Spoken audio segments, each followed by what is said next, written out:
اور جی کو یہ بنیادی مسئلہ ہے۔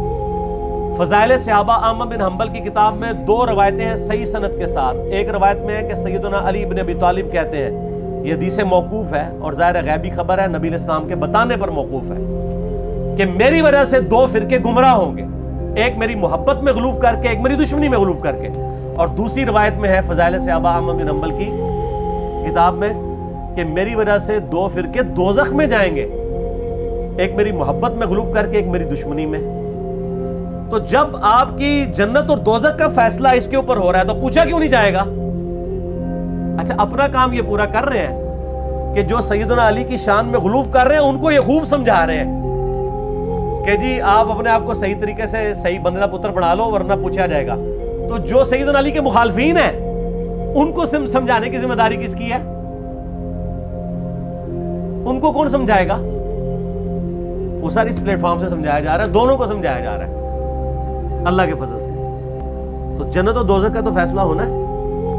پھر جو صحیح مسلم کی حدیث ہے 240 انٹرنیشنل نمبر کے مطابق، علی سے محبت نہیں رکھے گا مگر مؤمن، علی سے بغض نہیں رکھے گا مگر منافق۔ تو آپ کے ایمان کا لٹمس ٹیسٹ ہی جو ہے وہ محبت علی ہے، تو جنت اور دوزخ کا فیصلہ اس کے اوپر نہیں ہونا۔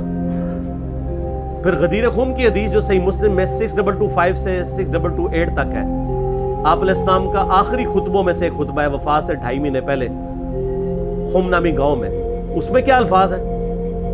اے لوگو آگاہ ہو جاؤ، میں بھی ایک انسان ہوں، قریب ہے کہ اللہ کا قاصد یعنی موت کا فرشتہ میرے پاس آئے اور میں اس کی دعوت قبول کر لوں۔ میں اپنے بعد تم میں 2 بھاری چیزیں چھوڑ کے جا رہا ہوں، ان میں سے پہلی چیز اللہ کی کتاب ہے، اس میں ہدایت ہے، اس میں نور ہے، تم اللہ کی کتاب کو پکڑو، اپنا تعلق اس کے ساتھ مضبوط کرو۔ اللہ کی کتاب اللہ کی رسی ہے، جو اسے پکڑے گا ہدایت پہ ہوگا، جو چھوڑ دے گا گمراہ ہو جائے گا۔ اور دوسری بھاری چیز میرے اہل بیت ہیں۔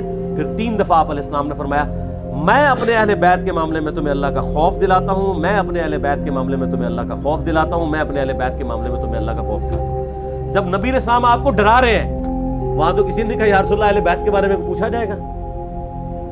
پھر المستدرک الحاکم میں صحیح سند کے ساتھ حدیث ہے انٹرنیشنل نمبر کے مطابق 4712 کہ نبی علیہ السلام نے فرمایا اگر کوئی شخص پوری زندگی حجر اسود اور مقام ابراہیم کے درمیان نمازیں پڑھتا رہے اور روزے رکھتا رہے اور قیامت والے دن اللہ سے اس حال میں ملاقات کرے کہ ہم اہل بیت کا بغض اس کے دل میں ہوا، تو اللہ اسے ضرور دوزخ میں داخل کرے گا۔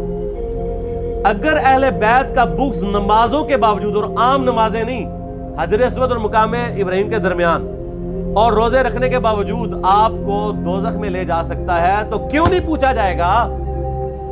ایک کہانیاں بند کرو۔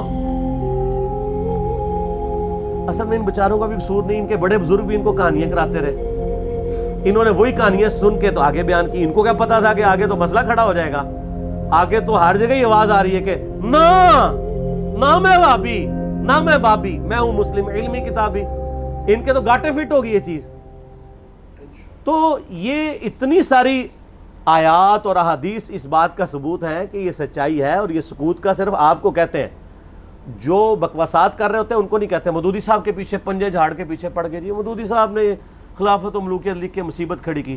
اور بھائی جو آپ کے روحانی ابا جی محمود احمد عباسی صاحب منکرین حدیث میں سے تھے، جنہوں نے خلافت معاویہ اور یزید کتاب لکھ کے سیدنا علی کی گستاخیاں کی، حسین ابن علی کی گستاخیاں کی علیہم السلام، اس کے جواب میں خلافت و ملوکیت آئی ہے۔ کہتے نہیں ایویں لکھ دی، ایویں نہیں لکھی، جواب میں لکھی ہے۔ اور پھر سعودیہ کی فنڈنگ کے بعد یہاں پہ لوگوں نے جب حسین ابن علی کو نیچے کرنا شروع کیا اور یزید کو اوپر اور یزیدی پارٹی کو اوپر کرنا شروع کیا، تو پھر 5B آ گیا۔ آپ دیکھیں کبھی بھی انیشیٹو اہل بیت کے چاہنے والوں کی طرف سے نہیں لیا جاتا، یہ تو ہم جواب والی سائڈ پہ بیٹھے ہوتے ہیں، ہمیشہ یہ پنگا لیتے ہیں، ہم جواب دیتے ہیں، جب جواب دیتے ہیں ان کی ہوتی ہے ٹھکائی، پھر یہ کہتے ہیں سکوت اختیار کر لیں۔ سمجھ آ گئی آپ کو پوری گیم؟ یہ سکوت کا بات یہ کرتے ہی اس لیے ہیں کہ ان کی ہوتی ہے ٹھکائی، ان کو تو یہ حدیثیں ہضم نہیں ہوتی ہیں، اب یہ اپنے امام کو منہ نہیں دکھا سکتے، پھر ان کو بڑی مصیبت کھڑی ہو جاتی ہے کہ اب کیا کریں، کس طریقے سے اب قابو کریں، تو آخری حل یہ ہے سکوت اختیار کر لیں۔ سکوت آپ لوگوں نے تو کوئی نہیں اختیار کیا ہوا، آپ کے سامنے جب صحابہ کرام کی توہین ہوتی ہے تو آپ کیوں شیعہ کو سمجھاتے ہیں؟ سکوت اختیار کریں نا، کون سا آپ سے قیامت دن پوچھا جائے گا؟ یہ میں الزامی طور پہ بات کر رہا ہوں۔